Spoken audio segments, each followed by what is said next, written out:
Okay, so I took this program called MRT, and it's moral. Recognition therapy. Yes. Yes. You teach there, okay. Okay. More recognition therapy. I don't know if you know Miss Watkins, but she was my teacher. I hated her. I hated her. But I love that woman now because she really helped me break down a lot of things in my life to forgive and get over, you know? And I feel like if we put that type of program into schools or have it more in the prison, it'll be very helpful to the kids, high schoolers mostly, because that's when you're really getting to learn yourself. You're trying to figure out who you are. And that program helps break down who you are. So personally, I feel like that would be a great place to start.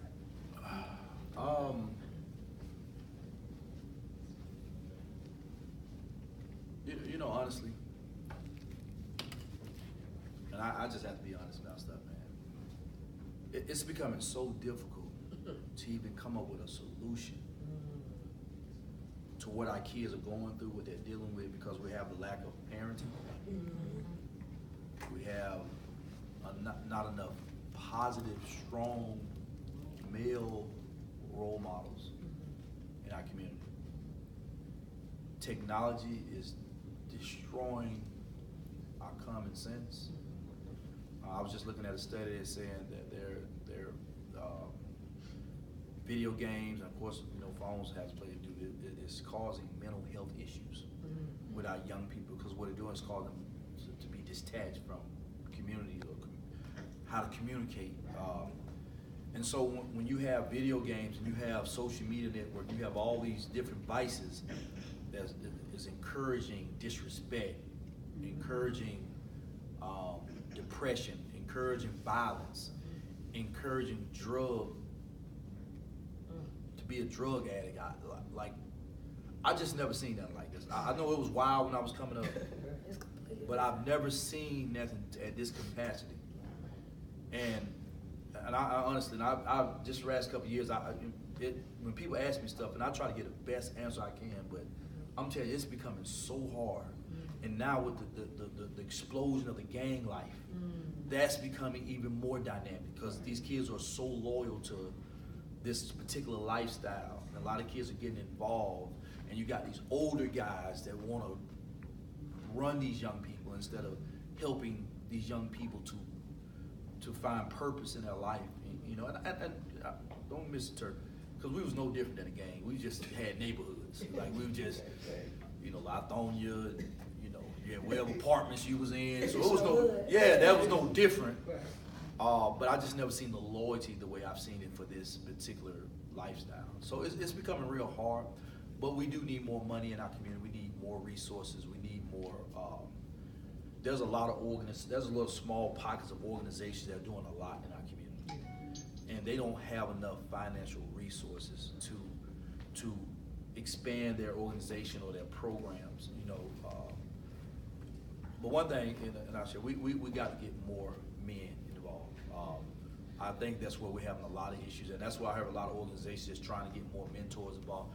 We just don't have enough strong men.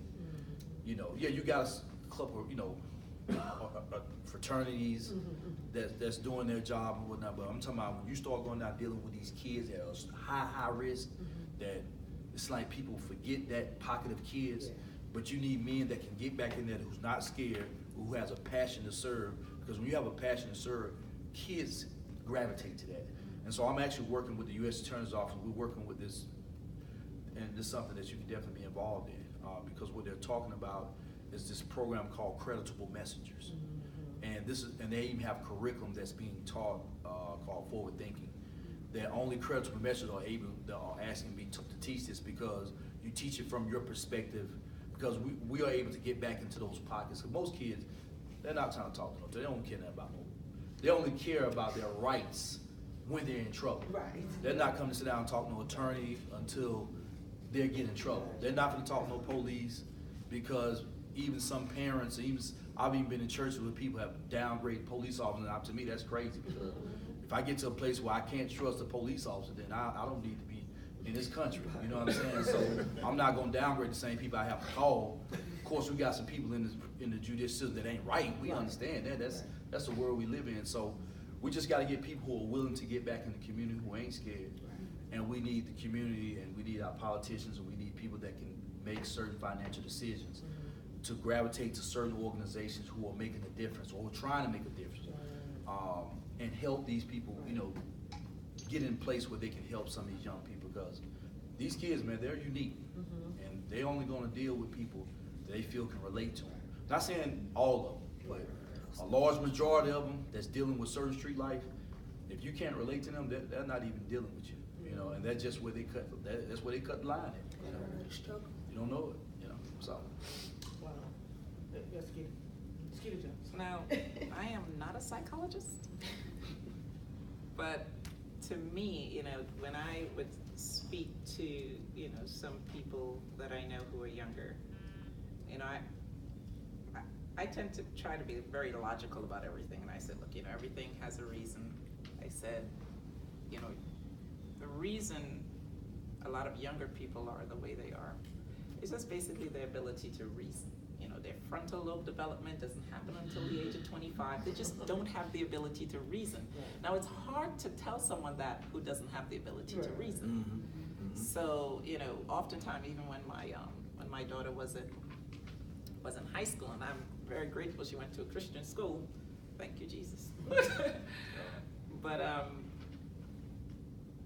everything seems, especially with teenagers, you know, and I always tell her that, and I even give myself the same advice. Everything seems like, oh my gosh, this is the worst day ever. You know, the judge ruled against me, or you know, with my daughter, you know, you could get so upset about the drama in school. You know how teenage girls are, right?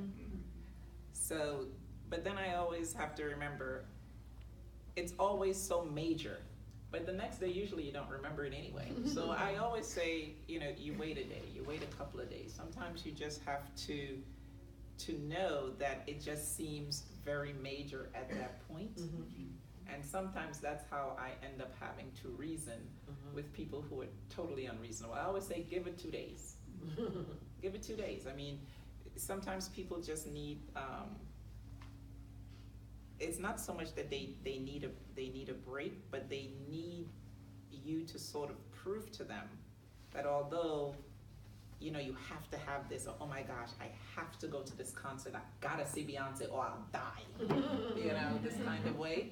And then you know, you build up all of these things, or you're like, oh my gosh, this teacher is just trying me, you know, it's the worst teacher ever, who gave him this degree, you know, that sort of thing. And then it has this big thing, and then I go to these people a week later. Do you even remember what you were so up? Because it was such an amazing thing a week ago, but a week later you don't even remember. So if sometimes, you know, you have to tell that to children. Sometimes you just have to set it aside. You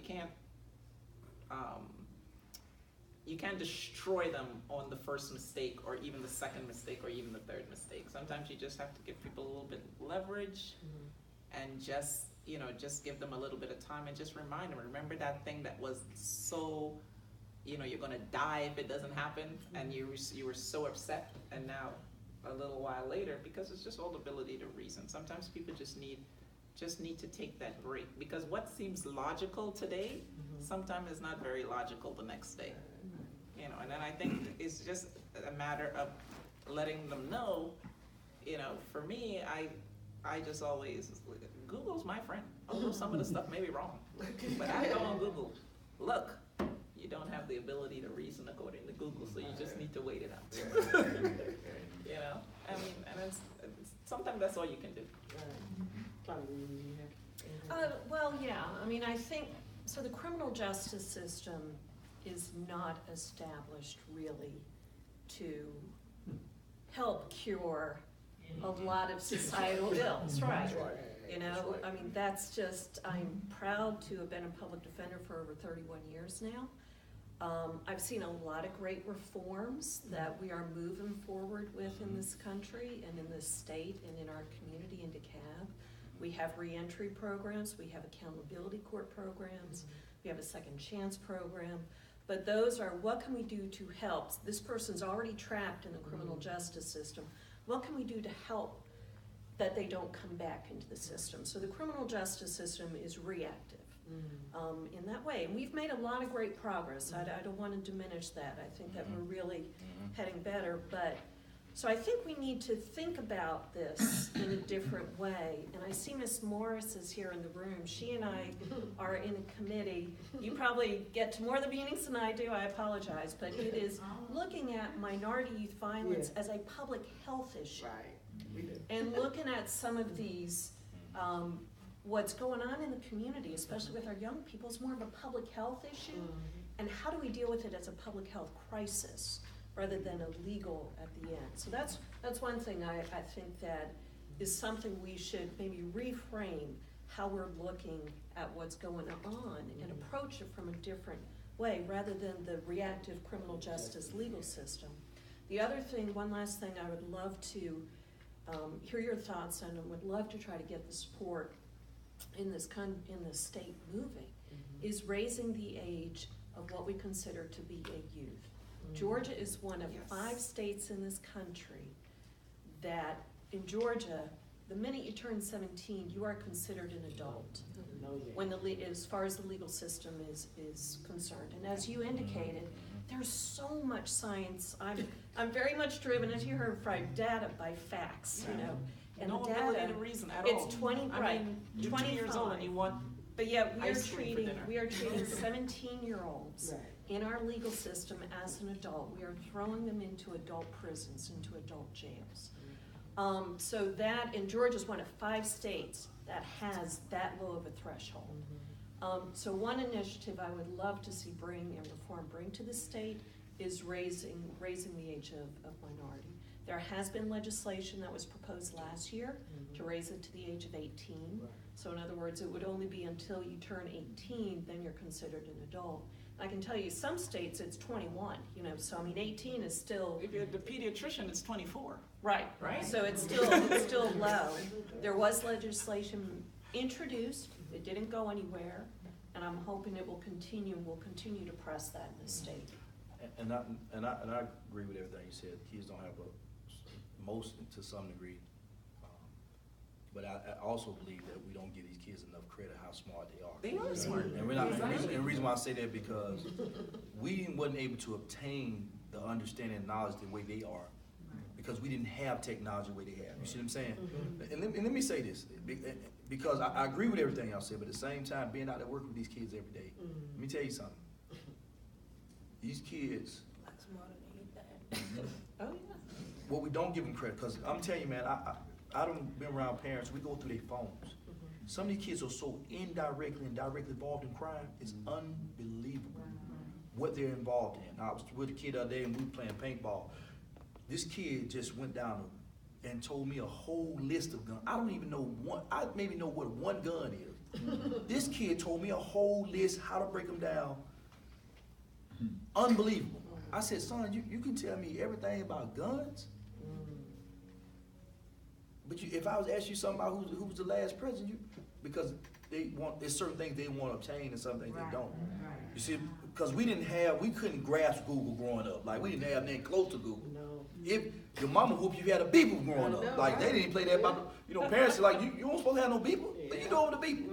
Now these kids got technology and they're able to absorb certain things a lot faster than what we did. And so, even though people say that logically they can't, but I mean, and to some degree, they're not making too many more mistakes than what most adults are making now. Because you even got adults making the same decision that young people are making.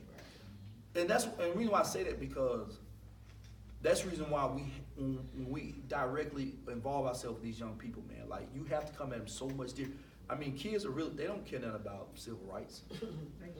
They don't care nothing about that, don't mean anything to them at all. Things right now logically have to be about money, about what's going on at their schools, the homies, their respect value, the law, that type of stuff is out the window for them. And that's something, like, to me, we just got to go back to the ABCs of nourishing our young people. you can't start trying to start here. It just become more complicated Right. when they get here. We got to be able to encourage parents to start nourishing their kids here, instilling into them, morals, values, integrity, things like that that's going to help them learn how to be logical about things. If they learn this, you got 2 or 3-year-old kids that can open up a phone, go to YouTube, pull up video games. And my mother just learned how to use a phone. She's 60-something years old. You see what I'm saying? So parenting has to change, for one thing. Parenting has to change. I don't know about we talk about the school system, and we know that some of the school system has been broken down. But school don't start at school. It starts at home. I mean, we just really had to be real about what's really going on out in our community. A lot of it starts at home, man. You know what I'm saying? We're more about how good our kids look than we are their education. We're more care about, and that's what I went through in my own personal life. That's why I know some of my kids are going through it now. Because I hear kids, one particular case, I asked a young man, I said, how you and your mother's relationship? I don't know, she be in the room on her phone all the time. I don't know. That's traumatic, man. That's trauma. That's trauma on top of trauma. So they don't even know how to socialize. They don't even know how to communicate with anybody because the first communication starts in the house. So you can't imagine if a child comes to you and say, hey, what's up, Charlotte? You can't even be mad at him because he don't know no better. Right. Because he would never taught better. Right. You know what I'm saying? So you almost just have to feel sorry for the young people because they thrown into a situation and we expect better from them, but you can't expect better when they was never taught to be better. We just have to pour into them what we have and hope they grasp to it because she only changed because she started wanting to change. That's why Moses called freedom is a choice because you have to start making certain choices. Because once you start learning how to pick up a phone and learn how to do certain things, get a girlfriend, pick up a gun, break down a gun, get in the game, you can start learning how to think different. You know what I'm saying? And we just have to be real about what's really going on in our community, man. We can't keep beating around the bush or like we don't know what's going on. A lot of us know exactly what's going on. You know, a lot of us starting at home. You know, it's starting at home. We got to change that, man. You know? Yes. 2 statements. I heard Burrell Ellis and the Public defender. talked about criminal justice and reform. That's coming, so I have a question. How do we practice criminal justice reform when we talk about the cash bail system? We talk about people who have money that is able to get out and people who stay in jail and lose their house and lose their car and lose their job. But we practice that even in our own county with our sheriff, who was charged with a crime, able to get out, go back to the job. But how do we explain criminal justice reform when we practicing the total opposite even in our own county? Also, I hear you all talking about how the youth are so lost. But I don't hear anybody going to their state rep or their state senator. I don't hear anybody complaining about music that's playing, and derogatory music that's playing. When you hear women being degraded in the streets, when you see people fighting on Facebook, when you hear all the negativity, I don't see the people coming out in protest of that. When you have rappers that degrade women in their music and spit on them and urinate on them, we praise that and our kids see that and we buy that stuff for them to listen to. We buy them games, shooting games, and all that kind of stuff. But we complain about how they acted in the community. You can't live on the double-edged sword and think everything's gonna be peaches and cream. You can't say we need to save our youth, but you're buying them video games where they're killing people. They listen to music where they are degrading women. They see videos of people being shot and robbed. We buy that stuff for them, but then we say our youth are lost. Come on now. We gotta face the reality and the ability of truth. We gotta stop living in this fantasy world. There are a lot of things that are going on in this country, in our county. We are allowing it to happen. That's true. We are allowing it to happen. We are allowing a sheriff to get out of jail and sit in the sheriff department. And I hear you all say that you all give people signature bonds. So I did some research on that. There is actually 230 people in DeKalb County Jail that has the same charge that Jeff Mann had, and they have not been given a signature bond. Are they currently in the jail? They're currently in the jail, yes. So once again, we're saying one thing and we're doing something else. The question is, when we're gonna stop saying it and actually do the work? Because there are people who are getting signature bonds, but there are 230 people in DeKalb County Jail that has the same charge that Jeff Mann did, that has not been given a signature bond, and Jeff Mann was able to bond out of jail and go back to work and still get a paycheck. And there are 230 people on there that is not able to do that. And guess what? They probably lost their job, and their car, and their house. Sir, so will you do me a favor? Can you do that information? I guess I will, sir. We have I definitely everyone will. that's actually watching them. And Yes. so we're paying attention to that. And that's one thing Claudia talked about, that Right. we're actually looking at right now. Well, And I would make sure to get your information before I leave, and I'm gonna send you that information because one thing I do in this county, I speak a lot in this county, all over the county. I have a good team of researchers, and we go out and research information.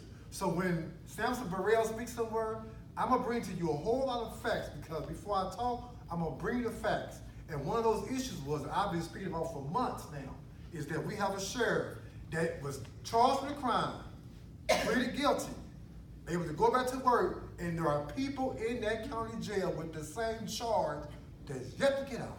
Okay, like I said, would you email that to me? I will, sir. And I will pay it. Yes, ma'am. Two things real quick. Omar, I really commend what you're doing. We need more men like you who have been through the criminal justice system, who have experienced all these things. What you got caught up in was Senate Bill 440. And the young lady, I'm sorry, I don't remember your name, but y'all got caught up in Senate Bill 440. Whereas, if you're a part of a crime, that was put in place in Georgia to incarcerate more African Americans, primarily more Hispanics, take you off the street, take you out of circulation, so that you got caught up in that. The young people, I have spent the last 30 plus years of my life working with NAACP, and I've been working with the criminal justice system, state level, local level, national level. And I once had the opportunity to talk to a gang leader, and I asked him, I said, what do you do to control these kids, to keep them in tow? He said, one word, fear. When they bring them into the gangs and they recruit. The problem in the community is people in the community who are not in the criminal justice system, they don't believe what you're saying, what you're trying to say. They are in denial. In DeKalb County, when we were trailing them 20 years ago that we had a gang problem, oh, don't say that. We don't want DeKalb to be known as having a gang problem, but we do then and now. The young people, here's my question. They don't seem to have a fear or any aspects about life. They seem to think, well, I'm not gonna live past 25, 28, so it doesn't matter what I do. And if anything happens, I'm gonna hold court in the street. I'm not going to jail. Do you see that mentality? Oh, yeah. Well, you know what? And why? I mean. Well, once again, I think we talked about that briefly. I mean, it's just what our kids are being taught through social media, through videos, through music, and it's a reality. But what I want to share with you, real brother, I didn't mean to say young brother. Every panel discussion I'm on, every program I go, Port of Sanford, all over. Do you look at the age group that actually be in here? Do you see how many young parents you actually see in here? So the people that we see fight are the ones who didn't come up through this era, who has a general concern for this era, all right? But the parents that allow what you're saying and what we're talking about, they're not here until their child is in trouble. Now they want support and help. And so this is where we have to get out of the community. We talk about voting, right? But you can't really talk about voting. People don't know nothing about voting. We want to vote Stacey Abrams because she's black. Right? We want to vote Obama in because he was black. Yeah, I would have did it too because I want to see a black president. I want to see a black governor, but not really knowing what politics is. We don't understand it. We're not being taught it. We're not being taught finance. You see what I'm saying? And only people you see in these communities of people is my elders. You see what I'm saying? Even when I go to the CHAPSI programs, and it's 150 people. I swear I'm the youngest person in there. You see what I'm saying? And that's what's scaring me, because we don't have young leaders, and the young that are, and to some degree, in some leadership, they're concerned about their own life and business. You see what I'm saying? We live in a selfish community, man. You know, you really want to be honest about it. We live in a real selfish community, and the people that are here are people that really want to be here. You see what I'm saying? But how many people here? Well, we know we got a couple people that's under 30 years old. But how many people here are at least 50 years old? You see what I'm saying? So we don't have the majority of people that we need, what you're talking about, to be in here, so we can point to them about how we, because I've watched parents go in schools, right? Fight about a phone. Yes. But won't even go to a PTA meeting because the kids' school look horrible. Right. Won't even go to these community events so you can talk about the school I grew up at, Elementary Stoneview. Man, they need to tear that place down and put a new building up. They should do. Right? But you don't see the parents out there protesting about, we need a new school over here in this community. Right. You see what I'm saying? I spoke at a father, son, donut, coffee, whatever. You know what they do in early in the morning. And I did this at Stone Mountain. I swear, I did 2 events in 1 week. I spoke one in Buckhead, and I spoke one in Dekalb, right? Went to Stone Mountain. It was 3 parents there, and I'm one of them, and I'm the guest speaker. Yeah. I go to Buckhead, It's packed. majority white, and it's packed out. Packed out with kids and parents. See, that's a breakdown, not just in, because we can talk about, you know, we talk about, yeah, our kids are lost, because some of the parents are lost, and some of the parents are selfish, because they're more concerned, and I've told a lot of parents, you're more concerned about your relationship than you are in your relationship with your child. And I ain't saying that for trying to down about it. I went through it with my own mom. I just had a discussion with my mom. Just had a discussion with my mom, like, and she said, baby, you know, I really didn't realize that growing up. I didn't even sit down with you and tell you about, you know, ask you what you want to be in life. And you can probably go and talk to the majority of the kids now. How many parents actually sat down with them? You know what I'm saying? And grandparents and they tired. They shouldn't even be sitting in here. They should be at home enjoying retirement. But they have to get out their chairs, come up here, and get results. Can't even talk to their own kids because they don't want to listen. So that's where we see the problem at. You know what I'm saying? The people here are the people that want to be here. You got guys here who are in fraternities. I always see them at the same event, but I don't see 25 of them at the event. Why? You know what I'm saying? People that really can make a difference. Some of our pastors, all these powerful pastors, they should be in here. All right? No, it ain't saying it's just a joke, but people need to come to a reality of what's really going on out here. You see what I'm saying? That's all I'm saying. Like, yeah, our kids are lost because look at the generations. They're lost. And then you don't even see civil rights leaders growing up no more. You don't even see people, and people make protests. Now they protest out of just reaction. They're not even being proactive. They just, we're going to protest because this white officer shot this black kid. But ask them what they want. Yeah, but then right here in Camel Road, right here in South Dekalb, how many murders we don't have when it's black on black? Then we can talk about slavery and the repercussion of slavery. We all know that was an issue. But then there comes a point when you got to embrace the choices that we make in our own communities. You know, nobody told me about selling no drugs or picking up no gun. I picked up my own gun. I sold drugs because I wanted to sell drugs. There were many opportunities I had to get out the streets. When I got my first job at the McDonald's, that was my opportunity to get out the streets. But I went back into the streets, and then that's where I got caught up in all the nonsense. You know what I'm saying? When a kid can sit there, I promise you can put $100 here. And this shows you why kids think. You can put $100 in this book. Put a $10 Nike shirt here, a $20. You put $1,000 in the book. Put a $50 LeBron James jersey. They're gonna pick that shirt. LeBron James. They're not even gonna pick up something that's gonna educate them. Because parents at home are not even teaching them to read. Our young African American males. I also encourage literacy. I use my book, and I'm getting people to donate money to buy books. I'm giving them to kids inside the juvenile facilities to encourage, not just because it's my book. Yeah, I make a few dollars. I don't gave away more books than I've sold because I want kids to read. Start reading, young man. You start reading, you'll start finding out who you are. You'll start educating yourself. But if you was never taught to read, you were never pushed to read, you're not going to read. You see what I'm saying? So You know, we really have to get into, and I don't want to blame past people like, well, the church ain't doing that. Well, some people just need to go to church. Some people need to go to church and get in their programs. Right. You can't blame everything on the church because go to the church and get in their mentor program. You want your kids there? Take them to church, get them involved in the mentor program. You can't blame the church if you're not going to the church. You know, because we quick to point our finger like, well, this church ain't doing. I just say our pastors need to be in these positions because I still think they need to be the backbone of the community. That's right. All right, but we got a lot of commissioners, we got a lot of judges, lawyers, doctors that should be here. Right. Some of them got money that they can make a difference. You don't see them here.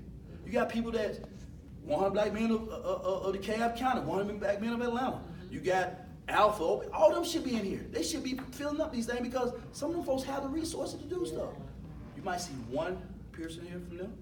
You see one person from this organization. Why they not packed out? You got young men in there who can help make a difference, who can show her how to be an entrepreneur. Man, you know how hard it's been for me as a young man, to try to figure out life. At 44, I'm about to be 44, and I'm still trying to figure stuff out, man. I finally just got my own place right down the street. Man, I ain't had no help. Ain't nobody help me. I just got a heart to serve my young people because I know the reality is if you make certain decisions, you're going to die, man, or you're going to be in prison for the rest of your life. You see what I'm saying? So, yeah, we can blame and we can point our finger, but at the end of the day, man, we got to get more people in. We got to get more family members in here. We got to get fathers back to being fathers, mothers back to being mothers. My elders, man, they should be at home. They don't work. They don't work. They don't enjoy their life. They don't retire. They should still be retired. Right. But how many people here, you got 4 or 5 people here who's even 19, 20 years old, or right at 20 years old, or up under 30 years old. But the majority of my elders. Hey. That's a problem. No, I'm saying, like you said, when you don't even feel like you're going to make it past 25, that's a problem. And that's a serious issue that we got to be concerned about. When I was at Georgia State the other day and I asked them, when I spoke up there, I said, and there was about this many kids, I said, how many of y'all know somebody that done died of violence? 99% of them put their hands up. I said, how many of y'all know somebody that dropped out of school? 99% of them dropped. Man, when I was going through school, you couldn't even ask that. Man, you might have had one person who stuck their hand up. But it's becoming a norm in our community. And our kids are getting numb to it. You know what I'm saying? Even some of us are getting numb to it because you got parents now. You got most adults, I ain't fighting no more, I'm gonna shoot now. But what you think a kid gonna do? You speaking it into existence. You know, protect yourself because that's our right to do. You know what I'm saying? But man, we don't want to talk about the reality no more. You know what I'm saying? And I'm right with you about the sheriff. I mean, we can't preach a sermon to our kids. We can't preach a sermon to our kids and then turn around and show something different in our community. You know what I'm saying? But we see that all the time everywhere. I mean, nobody wants to speak on it. Yeah, but I mean, we speak on it. I mean, people speaking on it. We just ain't at every program where they speaking on it. But I just want to share that I'm sorry, man. I get emotional about that, man. I know. Right? Just our kids, man. They're losing the battle, man. Yes, they don't have to. The reason I know we're short of time, Yeah. I just want to say, part of my question, I want to encourage y'all to stay in touch with you. What you're doing is critical, you know, to what we need done. And the Public Defender's Office, I am so thankful for the changes that you're making with the defendant because a lot of people, when they go to court, they're talking to the public defender attorney right before they go into court. That's not enough time to prepare or to represent or do anything. And then like when Omar spoke about how the detectives and the police is writing out the statement for him and encouraging him to plead, you know, against what really happened in the situation. That's part of the problem too, with incarceration, you know. But I want to stay in touch with you because I encourage in public defender, you all are coming up. You know, you all are doing much. Okay. So I want to do this because I do want to thank you guys because Thank you for inviting us. this was really hard to put together, right? It's so much going on with the criminal justice system that I know it was a lot on our agenda, but I think we kind of put it to where people will understand where we're trying to go here. It's a reality to the madness. Yes, there's things that we're doing, but there's still a reality to the madness of what we're having to deal with today. And then too, how we brought it back into how we need to vote on issues. That's what we vote on. We vote on issues. So to use the tool that the ACLU has on the web, we will send that out to the members so that they understand how they can actually be resourceful and educated as well. Omar, you know, if you want to support Omar, get his book. Just support these people anyway. Because one thing I know we talked about in our meeting was making sure that when you do come out into the community, that we welcome them. That we not looking at somebody and saying, "Oh, they was in prison." So you in prison every day. We are in prison every day. Because right now, guess what we have to do? We have to lock our door, right, to be safe. I grew up where you didn't have to lock your door. Your door was always open, right? On Sunday, everybody sat down and ate dinner together. You see what I'm saying? So when someone was saying, take back some of this, we got to go back to our fundamental morals and values that we grew up with. This is what we had. We need to put it back into the community, one house at a time. And I'm going to end it with that. I know someone had a couple of questions.